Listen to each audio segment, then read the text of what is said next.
Let's talk about environment variables. This is one of the areas that a lot of people are confused about. So just like we have variables in our programming languages, in Linux, we have environment variables which we can set for storing configuration settings for our applications. So our applications can read configuration settings from these environment variables. In this lesson, I'm going to show you a few different commands for viewing all these environment variables and setting them. So the first command is printenv. With this, we can see all the environment variables on this machine. Take a look. So let me scroll up. All right. So here we have a bunch of key value pairs separated by an equal sign. The first variable is hostname, which is set to the ID of our container. And as you know, this is generated by Docker automatically. Then we have pwd, home, ls colors, and so on. Now, down below, we have a very important environment variable called path.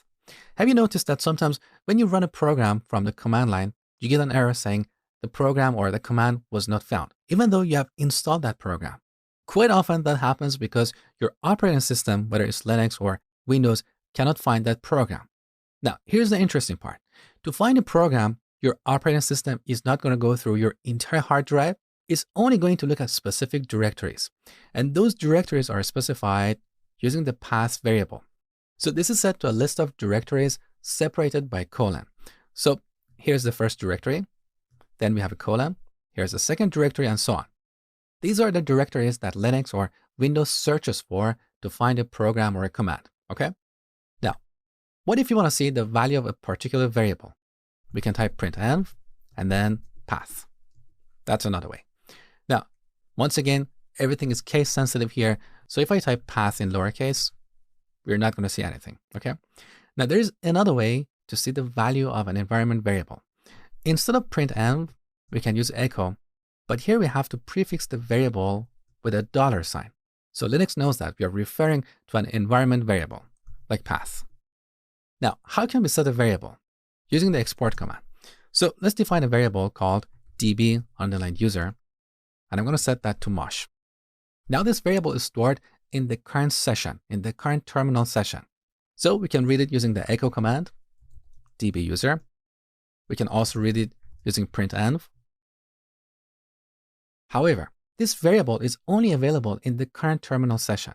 So if I close this terminal session and open a new terminal session, this variable will not exist. Let me show you. So we can terminate this session by typing exit. Now we're outside of our container environment, so we're back on my Mac terminal. Now let's run docker ps to see all the Docker processes or containers. There's nothing here. Our container is stopped. Now to see all the containers, including stopped containers, we type docker ps-a, that is short for all. So let me expand this window so you can see clearly. So we have two stopped containers. One was running our Ubuntu image, and the other was running Hello Docker. This container was the one that we have been working with throughout this section. Now I want to start this container so we can work with it again. So just like virtual machines, we can stop or start a container. Okay. So look at this container ID, 2F whatever. I'm going to grab the first few letters, 2F7. So to start this container, we type docker start. We use -i so we can interact with it, and then type the container ID.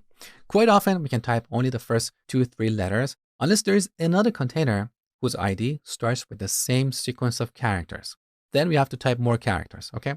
So let's start it again. We are back in the same Linux machine. Now, if we type echo db_user, we don't see anything because that variable does not exist anymore. It was only available in that terminal session. Now, to make it persistent, we have to write it to a special file. So we go to our home directory. Now we list all the files, including hidden files. Earlier you saw this file, bash rc. This file is a user's personal startup file. So every time a user logs in, Linux loads this command from the user's home directory. So this is where we have to write permanent environment variables. Now we can edit this using nano, so nano.bashrc, but let me show you another technique. Earlier we talked about redirection. So using echo, I want to write something to this file. I want to set db_user to mosh, and then I want to redirect the result to bash rc. Don't execute this yet, because if you do this, you will overwrite the entire bash rc file. We don't want to overwrite it here. We want to append something to it. So we add another greater than sign, and this will append db user to bash rc. Okay. Now to verify our work, let's look at bash rc. So take a look.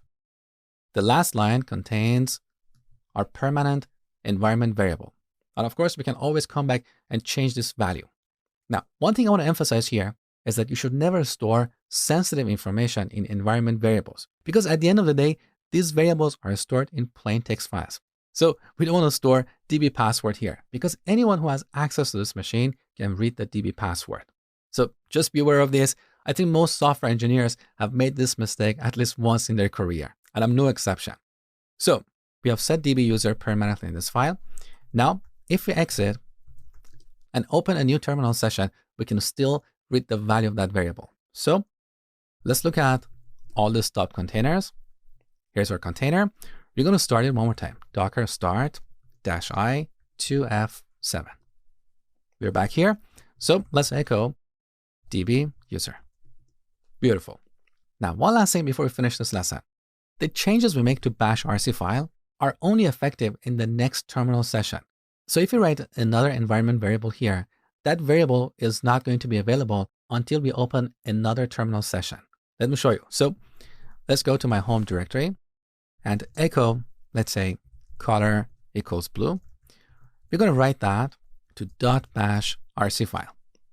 Now, if I echo color, look, that variable is not there, even though we wrote it to this file, because this file is loaded only once when we start a terminal session. So now we have two solutions. We can terminate the session and come back in, or we can use the source command to reload the bash rc file. So source.bash rc. And we have to execute this from our home directory. If we are not in our home directory, we can type source home directory /.bash rc. Good. Now let's echo color.